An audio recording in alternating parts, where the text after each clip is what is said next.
আসসালামু আলাইকুম এভরিওয়ান, কি অবস্থা? সবাই কেমন আছেন?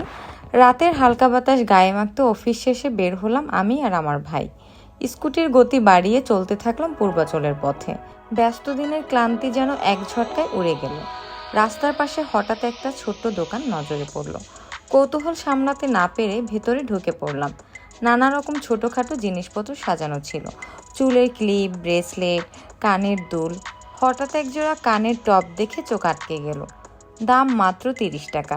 এত কম দামে এত সুন্দর কিছু পেয়ে আর দেরি করলাম না, কিনেই ফেললাম। এরপর রওনা দিলাম নীলা মার্কেট।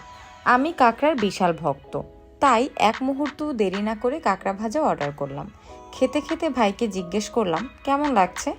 সে মুচকি হেসে বলল সুন্দর লাগছে। ব্যাস, এই কথায় আমি হাসতে হাসতে অস্থির। খাবারও আবার সুন্দর হয় নাকি! মজার আড্ডা আর খাওয়া দাওয়া শেষে স্কুটিতে চড়ে সোজা বাসার পথে রওনা দিলাম।